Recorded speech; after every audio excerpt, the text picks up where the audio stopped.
Do you guys know the Michael Jordan and I took it personally, or I took that personally meme? So I posted that with Alex Chris. Like I was like, hey, this reminds me of him on that. He liked that. I think that he has a little bit of dog in him. He likes winning. He loves executing. He loves leading. He doesn't love naysayers. There's no executive who would be at that level who doesn't have a little bit of dog in them. I think he has a lot more than a little, but we'll see. Ladies and gentlemen, welcome to the SoFi Weekly. SoFi actually introduced a new product. They actually had this product previously, but I don't think it was integrated within the app. It was the SoFi business financing marketplace that they created to connect other business lenders with business account borrowers. Only problem is SoFi doesn't have any business accounts to offer these loans to. So they're just offering them to potential individual members that might potentially have a business on the other end.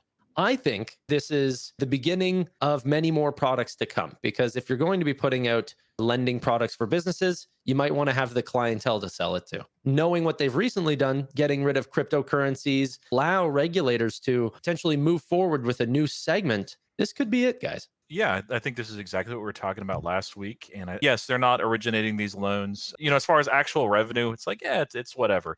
But it's their first significant announcement that's related to business.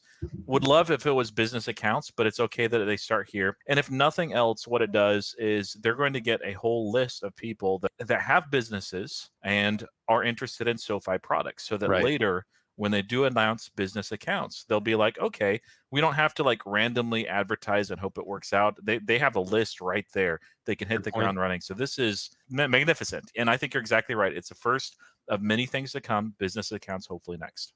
And then the third piece of news was our boy at Mizuho lowering the price target to $12 from $15. And he was one of our most bullish analysts, similar to the KBW analyst, whose name I forget right now.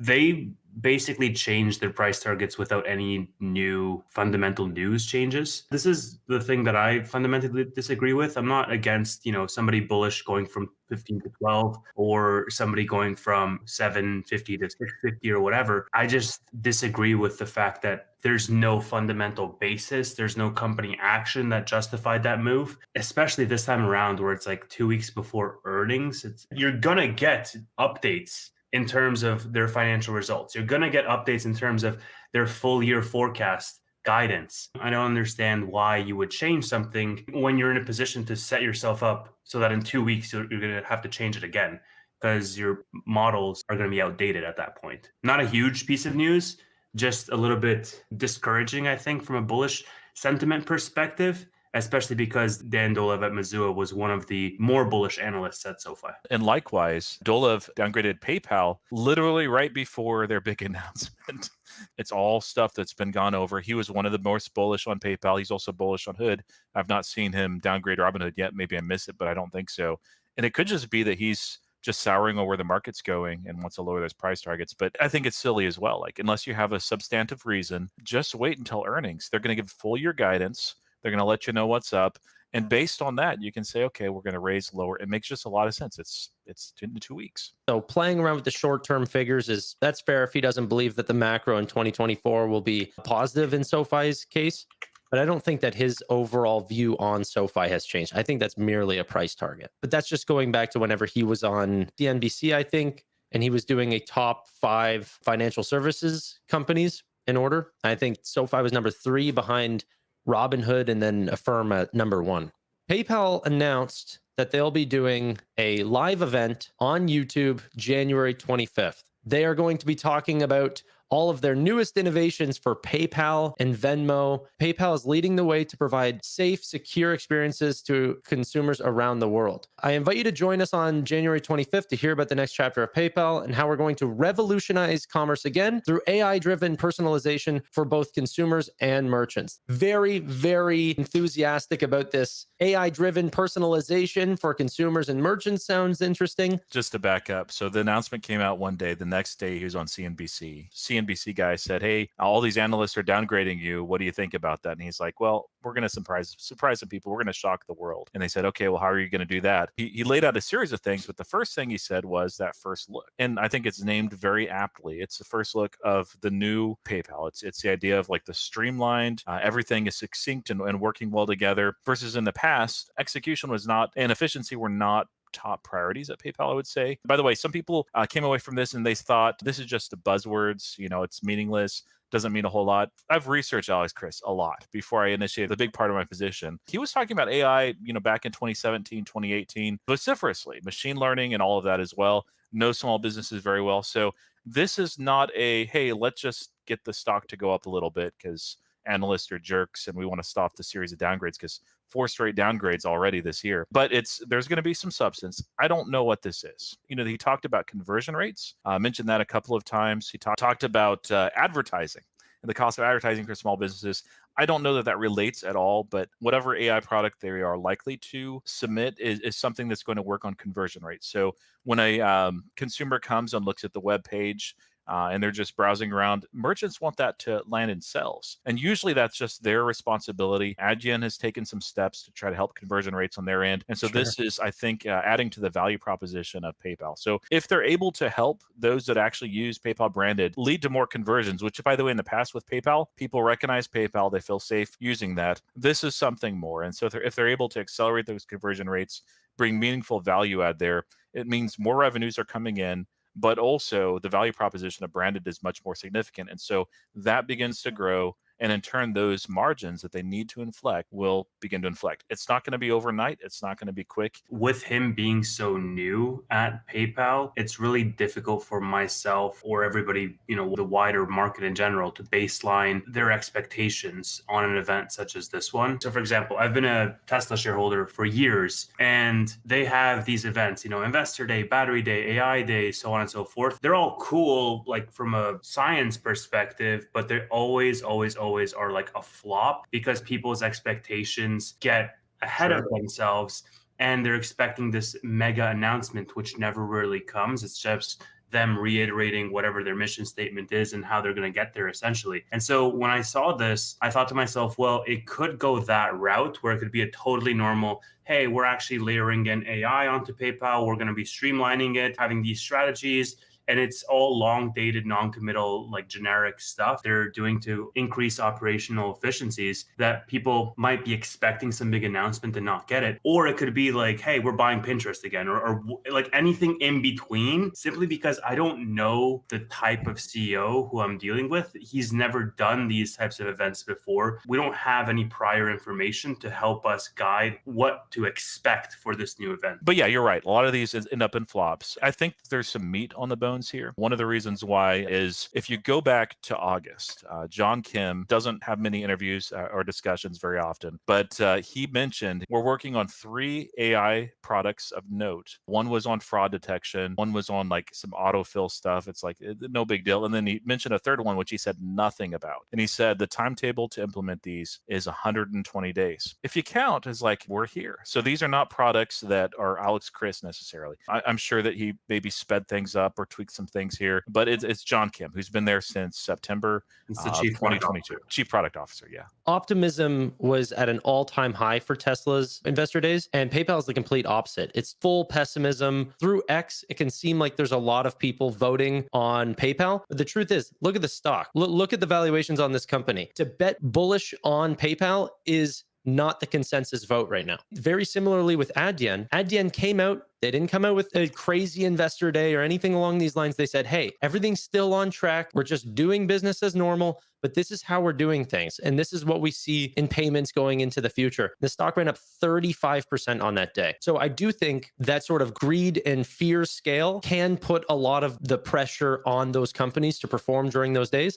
I don't necessarily think PayPal has to say a lot for them to be sounding pretty optimistic. The other thing is, I would say Chris tends to not quite quite be as detailed as Schulman, but he doesn't embrace the hyperbole quite as much either. So we're the best in this, and he just kind of tells it how it is, but it's not all vagaries. Like there's going to be some specifics, some concrete details. I think most of that's going to be quarter 4 earnings, which is 2 weeks following. So it's kind of a double whammy. You got one January 25th, and then the follow up. And I'm sure that they'll allude to some things. But yeah, as far as what this actual product is, honestly, I don't have the foggiest. I just know it's something with conversion rates and AI. So alluding to what Tevis was saying, it being a flop, if PayPal, like the stock, it's gone up a lot. It's the best winning streak that they've had in more than a year. It's ridiculous. So just on an announcement, and a lot of that is the narrative is shifted a little bit. People are excited. That's great. If that continues, if we have building up to January 25th, another 6% day and then 2% and 3%. Yeah, it could very easily be a sell the news of it. Don't get discouraged as a PayPal investor. I mean, what's the worst that can happen? We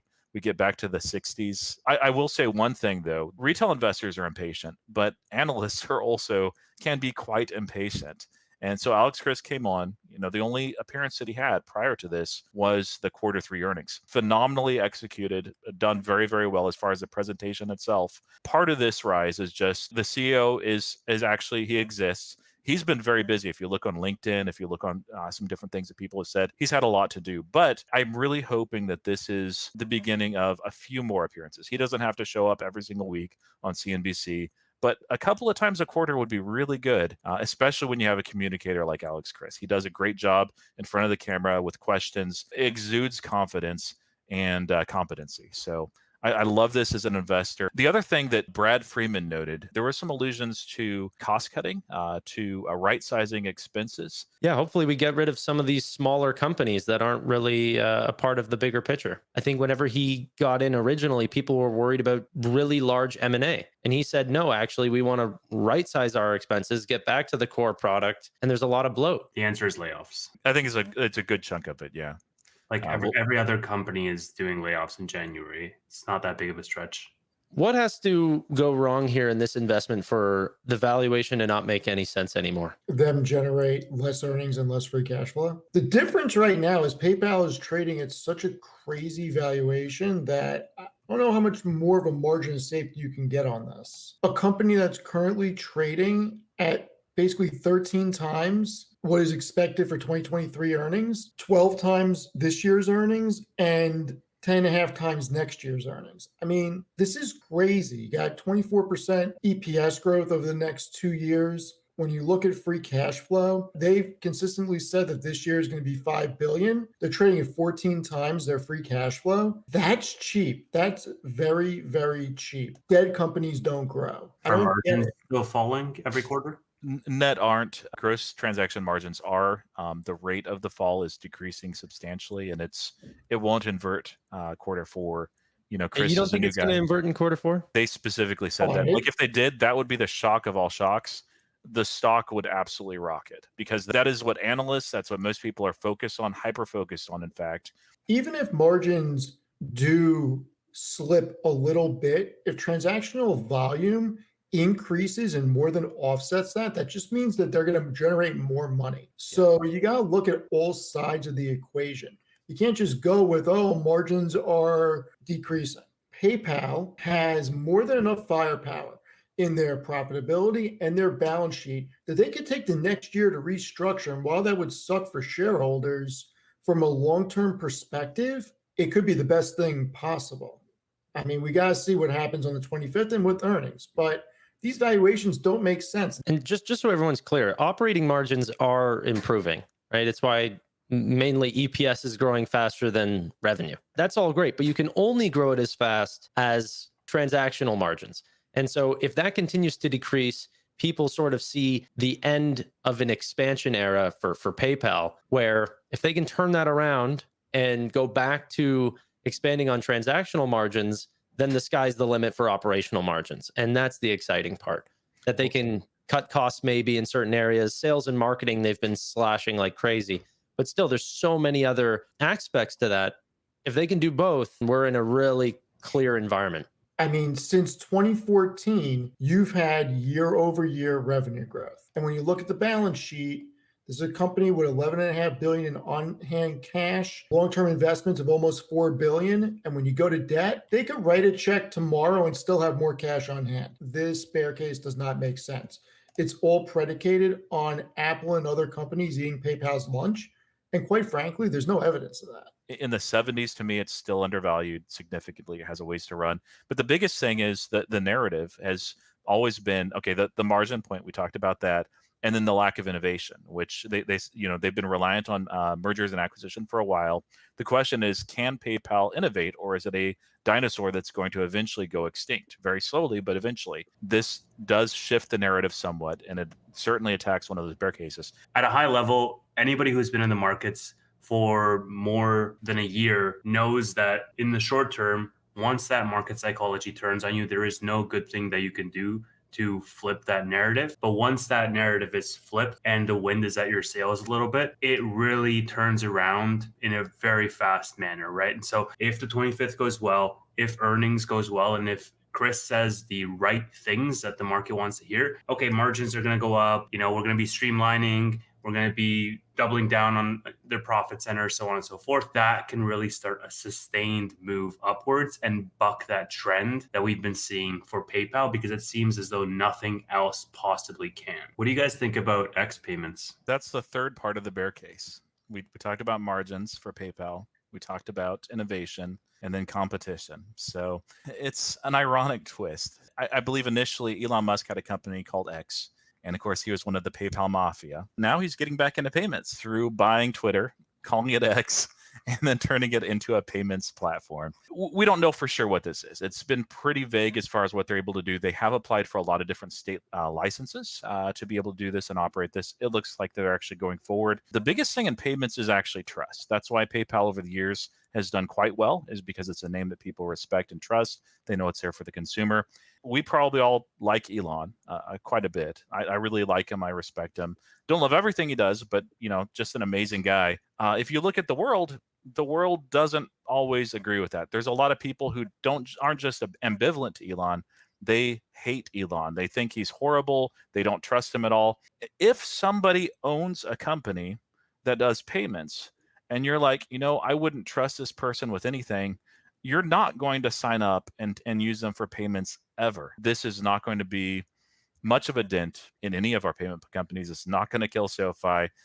It might impact Venmo very, very slightly. I even doubt that, but we'll have to see. I think one of the factors to consider is that we don't even know how the payments side of X will be used for. In terms of the ideological beliefs or having a mismatch between like the person and the company, it's, I would say, at different levels with different products, because for X, for example, it's free to use. Anybody can use it. It's a pretty low barrier to entry product. It would be different to boycott one product over another, depending on what the alternatives are in the market. And the fact of the matter is that X payments could just be used as a financial backbone for X, right? For content creators to receive donations, for placing Stripe in that instance, right? Exactly, right? It's not necessarily that X is going to be creating an app that's like Venmo, or I know he's hinted at this, at saying, okay, this is going to be sort of the everything app, similar to how the Chinese apps are, but I think that's still a long ways away. And at the end of the day, they need to have a landing pad, how they're going to launch this new product into the market and what is going to be the core purpose of this new product when it first launches, and then eventually expanding the use cases from there. I cannot believe, honestly, I love Elon Musk. I love all the companies that he's a part of. I think the Boring Company is exciting. I think Neuralink's exciting. I think Tesla's exciting. I think SpaceX is exciting. The list goes on and on. I have zero hype around X payments at all. It's like, I cannot believe that people think that this is going to replace payments. There's not been a single thing of what they're planning on doing. A single thing. The smaller down the rung you get, the less important it's going to be for him. I definitely don't think that X payments is high on his list. Roy brought up a great example talking about MetaPay, the Facebook thing. Was that you, Roy? They have the most amount of users. Came out with this whole payment system. You can load cards on it, everything like this. Microsoft does it too. They get no one. No one uses this crap because there's already solutions that do way more because they're already focused on this problem. They don't need to convert over to a new platform just to get the exact same thing that they're currently getting. A problem is there are network effects to the likes of PayPal, to the likes of Venmo, to the likes of Cash App, and these sorts of places. I don't see people switching to one singular social network payment system so then they can pay only people that are on those apps. Yeah, I agree with that, but I do think that there will be adoption for this payment platform simply because, first of all, I don't think that any one new entrant in this space is going to disrupt PayPal to that degree where it's like a company ending bear case. I think that all of the actual legitimate bear cases for PayPal are PayPal itself, like their own numbers, their own company direction, their own growth story, their own brand, especially with young people. So I don't subscribe to that idea that, oh, X is going to come out with payments or Meta payments or whatever, and they're going to crush PayPal. But I do think that there is something to be said around the switching costs or lack thereof. For me, for example, here in Canada, for example, we don't have a lot of the Venmos and the Sure. Cash Apps that you guys do. And so PayPal is really the only option. And I'll use it because it's the only option. But if I'm a content creator on X and people want to give a donation on X and I can use X Pay to withdraw that, that's easier for me as a user experience for it to use. I don't necessarily have any loyalties to PayPal to say, oh, let me actually go above and beyond and do these extra 3 steps so that I can use PayPal over XPay. I don't care. If it's easier for me to use from a user experience perspective, and if it's convenient for me to use, they're all interchangeable at the end of the day. If the fees are the same, then the user experience is the only method by which they will differentiate themselves. I agree. I think it'll be hard to have a new entrant into this place that's going to, in any way, replace a company that's doing 25% of the e-commerce spend in the world annually. And it does seem that Elon Musk's vision is that WeChat Pay of China, but that took a very unique confluence of factors. It was in a time where that space wasn't particularly crowded, while China's market was growing in that sector, close to the dawn of the internet as far as how it really began to expand and scale over there. Plus, it had the government's backing because they're like, hey, we can spy on people's social media and their transactions at the same time. This is great. Here, there's a lot more regulation. The other thing too with Twitter or with X, do you guys know a lot of people from real life that you have on your Twitter feed? No, not really. No. Versus Facebook, I'm not on Instagram at all. Facebook, it's almost all people I know in real life. Very, very few people that I know otherwise. So with MetaPay, like if any sort of social media in the West was going to work as far as a payment system, it would have been MetaPay. Even though I do not like Mark Zuckerberg at all, it should have worked. It would have worked. You have a much larger network of people that actually know each other. Now, I know there are different demographics on that, but Instagram even. We just don't see that with MetaPay. I've heard it's been used with good success on the Quest 3. Other than just a niche application, I think that it's going to be difficult for people to actually see the value proposition there. So Look, guys, at the end of the day, my thesis is really simple. The payment network is as strong as the platform that it's on, period. The only reason I would use payments over Facebook is if I'm buying something on Facebook Marketplace. The only reason I would use payments on X is if I'm receiving a payment for a donation or whatever on X, or paying someone a donation or something on X. In other words, the platform itself is dictating me to use that payment network that's built on top of that platform. I think the only exception to that from a peer-to-peer perspective would be Apple. If something is on my device, yeah, I don't follow people I know in real life on X. I try to keep it separate because for me, I go on X just to get news and to interact with other interest areas that I have. I don't have any other social medias in terms of where I interact with people in my regular everyday life, but I do have a lot of contacts on my phone. And I feel like with my Apple device, it makes it so easy for me to just transfer money, from an Apple Pay perspective. Roy and I settle a bet or whatever, I can send him money through my Apple device. That's the only way that I could see it working, as opposed to any one of these social media, quote unquote, social media platforms themselves, unless I am using a service that is on that social media platform. This is what I'm saying. There's no loyalty to this because the switching costs there is no switching cost. And that is what I think really is the true multiple for the Visas and the MasterCards, is that most times wherever you're running to, you're spending from their service. So it's It's a pretty sticky moat. That's always been the one thing that I never quite understood, and I haven't done a lot of due diligence into it, but why there isn't more competitors in the scheme side of the payment space, right? If Discover can get in there and create their own service, then I would think that there'd be more players, but there's really not. There was a prominent person on X, they do have a short position on SoFi, talking about how they believe there's a good chance that SoFi is fudging their account numbers and that the accounts that SoFi are reporting aren't real people and that they're paying bots to create X accounts to promote SoFi as an investment. What do you guys think about the possibilities that SoFi could be fudging their numbers? I mean, they'd be a lot more profitable if they were, like already, I mean. Yeah, if you're going to fudge numbers, you're not fudging it this way. You know that your company is executing well when the only way that people can handle the numbers, if they're on the bear side, is just fraud. That's all they got. I mean, quite honestly, that's a pretty lofty statement to make without having any evidence that a company is committing fraud, especially a company that is overseen by some very stringent regulators.